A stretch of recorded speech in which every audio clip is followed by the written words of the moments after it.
정의당 심상정 대표입니다. 한미 당국이 사드를 기습적으로 들여왔습니다. 도둑처럼 몰래 들여왔습니다. 안보와 국익을 조금이라도 생각하는 정부였다면 있을 수 없는 일입니다. 사드는 북한 미사일로부터 국민의 생명과 재산을 지키는 방어무기로 알려져 있습니다. 무슨 이유에서인지 배치되지도 않은 사드에 대한민국이 초토화되고 있습니다.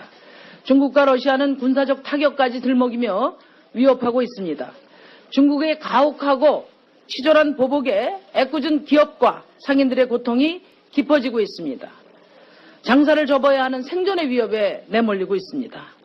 먼저 도를 넘은 중국의 행위에 강력한 경고를 보냅니다. 반보호무역 깃발을 든 시진핑 주석의 중국이 노골적 보복무역을 가하는 것은 명백히 잘못된 일입니다. 사드는 한미 외교 안보 수뇌부가 결정한 사안입니다. 왜 무고한 기업과 국민들을 상대로 분풀이를 합니까? 지졸한 짓을 하면서 국제사회에서 대국으로 존경받을 수는 없습니다. 양국의 국민들 사이에 감정이 급속히 나빠지고 있습니다. 양국의 오랜 우위가 더 훼손되기 전에 중국은 경제적, 문화적 보복 조치를 중단해야 합니다. 사드 배치에 따른 외교적, 경제적 위기는 충분히 예고됐던 재앙입니다. 정의당은 처음부터 사드가 단순한 무기가 아니라 동북아 힘의 균형을 뒤흔드는 전략 무기라는 점을 강조해 왔습니다. 그리고 사드 배치에 따른 다양한 손익과 위험 요인들을 종합적으로 검증하는 포괄 안보 역량 평가를 통해서 국익과 안보의 대차 대조표를 만들어야 한다고 주장해 왔습니다. 그러나 정의당의 이런 요구는 일체 무시돼 왔고 오로지 힘으로 밀어붙여 왔습니다. 급기야 탄핵을 코앞에 두고 불난데 기름을 끼얹는 사드 도둑 반입을 무책임하게 자행했습니다. 황교안 권한대행에게 이런 중차대한 대한민국의 운명을 결정할 권한을 준 적이 없습니다.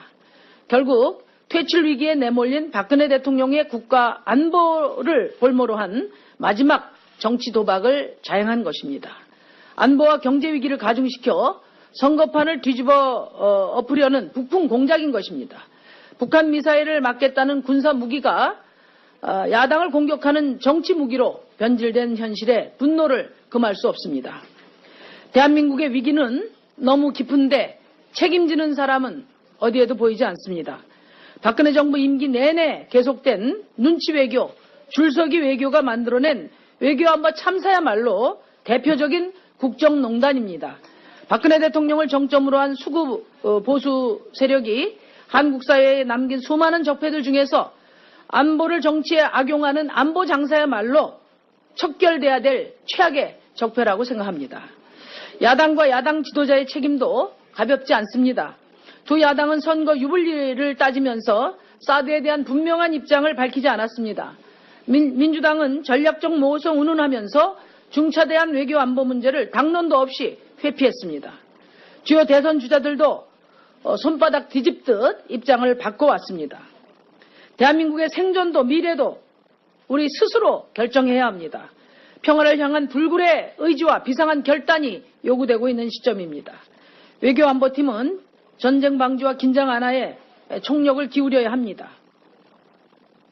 한반도 비핵화라는 목표를 전제로 핵 동결과 평화협정 등을 의제로 주변국과 대화를 주도적으로 이끌어내는데 혼신의 노력을 다해야 합니다. 이 길밖에 없습니다. 황교안 권한대행과 정부에게 엄중히 요구합니다.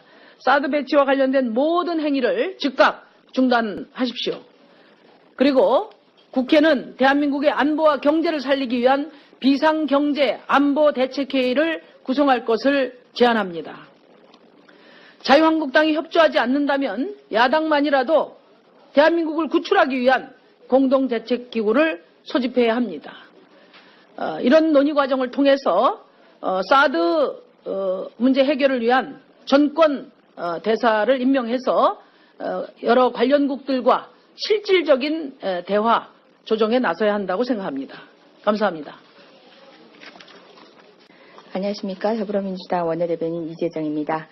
아까 저희 더불어민주당은 오전 내내 의원총회를 열었습니다. 관련된 내용을 간략히 의원총회 마치고 나오는 길에 기자님들께 말씀드렸지만 정리된 내용을 다시 한 번 더 말씀드리겠습니다. 더불어민주당은 오늘 의원총회를 통해 헌법재판소의 대통령 탄핵 심판 선고 관련 대응 및 기습적인 사드 배치 상황 등 긴급한 현안에 대한 심도 깊은 논의를 진행하였고 개헌과 관련한 당의 입장을 정리하였습니다. 더불어민주당은 먼저 헌법재판소에 조속한 탄핵 결정을 촉구하는 바입니다. 앞서 활동을 마친 특검이 헌재에 제출한 수사 내역에도 박근혜 대통령의 국정농단 혐의가 적시되어 있습니다. 헌재는 조속한 결정을 통해 국민들의 혼란을 최소화해야 합니다. 국민만 바라보십시오. 엄정한 시국을 무겁게 받아들여 책임 있는 결정을 해줄 것을 거듭 요구합니다. 두 번째로 사드 배치는 국가 안보 및 외교, 국민의 생명과 안전, 국가 경제 등에 직결된 문제인 만큼 반드시 국회 비준 동의를 받아야 할 사안임을 확인하였습니다. 이를 위한 절차를 추진할 것을 당론으로 의결하였습니다. 더불어민주당은 황교안 대행체제가 졸속으로 추진 중인 사드 알박기 배치를 즉각 중단할 것을 요구합니다. 동시에 더불어민주당 사드 대책 특별위원회를 중심으로 신속한 논의 과정을 거쳐 추후 대책 마련과 즉각 대응에 나설 것입니다. 미 대변인입니다. 오늘 4가지 주제로 브리핑 올리고 또 최고위원회 회의 결과 말씀 올리겠습니다. 첫 번째 주제입니다. 사드 배치 강행하는 황교안 권한대행의 월권. 황교안 대통령 권한대행의 월권이 극을 치닫고 있습니다. 정부의 기습적인 사드 배치 강행은 브레이크 없는 자동차를 보는 것 같습니다. 더욱이 차기 정부가 관여할 수 없도록 대못을 받으려는 행태는 매우 유감스럽습니다. 황교안 권한대행에게 묻습니다. 차기 정부로 공을 넘기라는 국민과 야당의 계속된 요구를 왜 묵살합니까? 뒷감당할 자격도 없는 5개월짜리 권한대행이 국가의 명운을 가를 수도 있는 결정을 무슨 배짱으로 강행했습니까? 국회의 비준 동의가 필요한 사항을 독단적으로 결정할 권리를 도대체 누가 주었습니까? 탄핵 정국의 현상 유지만 해도 일거수일투족의 오해를 부를 수 있는 상황에 황 권한대행은 무슨 사주를 받고 한반도를 무기고로 만들어 동북아의 긴장을 더욱 고조시키는지 통탄스럽기만 합니다.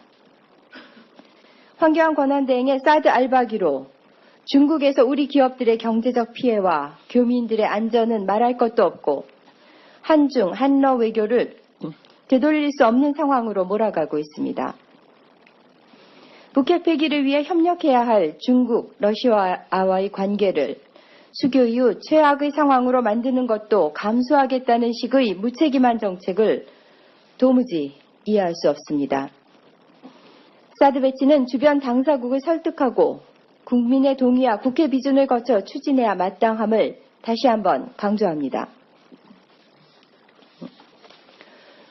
두 번째 주제입니다. 이병호 국정원장은 제2의 트럼프인가? 이병호 국정원장이 국정원의 헌재 불법 사찰 의혹에 대해 가짜뉴스라며 강력 부인했습니다. 그러면서도 헌법재판소 등을 담당하는 조직 인력의 존재와 정보 수집 행위는 수집했습니다. 정보 수집 행위는 시인했습니다. 수집은 했는데 사찰은 하지 않았다니 국민을 상대로 코미디를 하는 것입니까? 또 이병호 원장은 법조팀의 활동이 대공대테러 혐의에 한한다고 밝혔는데 헌재 간첩이나 테러 분자라도 있다는 말입니까?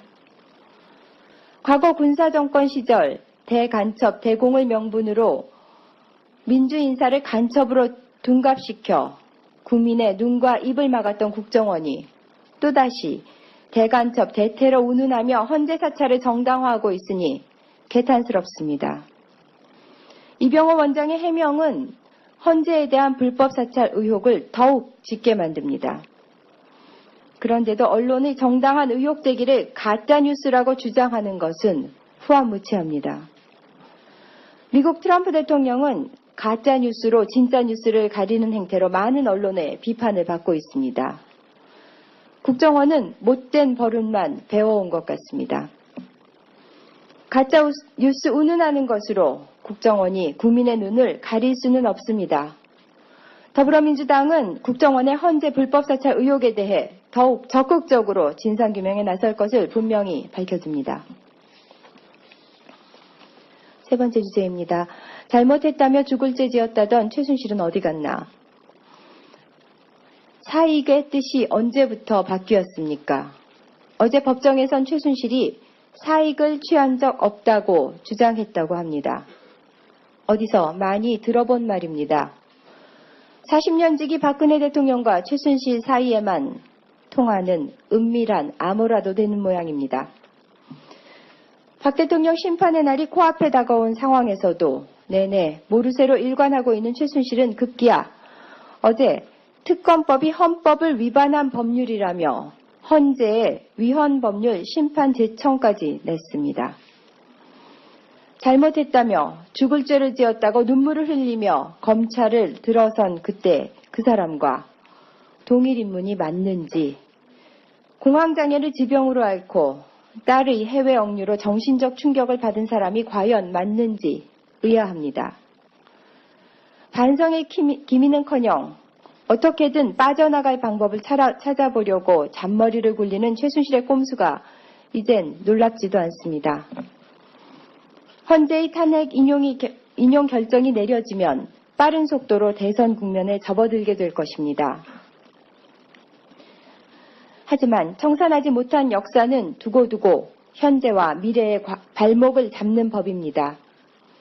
새로운 대한민국을 위한 과정인 만큼 대선도 중요하지만 박 대통령과 최순실에 대한 철저한 수사와 심판이 후순위로 밀려서는 안 될 것입니다. 배치 관련해서 바른정당 논평 브리핑하도록 하겠습니다. 한미 양국 군 당국이 사드의 주한미군 배치 작업을 시작했습니다. 점증하는 북한의 안보 위협에 대응하기 위해 조속한 사드 배치를 촉구해왔던 우리 바른정당은 사드의 조기 배치를 환영하는 바입니다. 이제 북한의 핵과 미사일 도발은 한반도 안보의 변수가 아닌 상수가 되었다는 점을 우리 스스로 인정해야 합니다. 사드는 오로지 북한의 핵 미사일 위협으로부터 우리 대한민국을 방어하기 위한 자의적 수단입니다. 바로 어제 감행된 북한의 미사일 도발을 예로 들지 않더라도 사드 배치의 당위성은 재론의 여지가 없습니다. 안보는 그 어떤 가치와도 바꿀 수 없는 국가의 존폐와 직결된 문제로 단 1%의 가능성에도 모든 국가 역량을 총동원해 대비해야 합니다. 사드 배치가 본격적으로 시작된 만큼 이를 둘러싸고 진행해왔던 소모적 논쟁은 무의미해졌습니다. 지금부터 여야가 합심하여 그동안의 반대 여론을 잠재우고 사드 체계의 조속한 작전 운용을 위해 적극 협력해야 할 것입니다. 아울러 중국은 대한민국 안보를 위한 자위적 조치인 사드 배치에 대한 당위성을 인정하고 사드 배치와 관련한 일체의 보복 행위를 중단할 것을 강력히 촉구하는 바입니다. 감사합니다.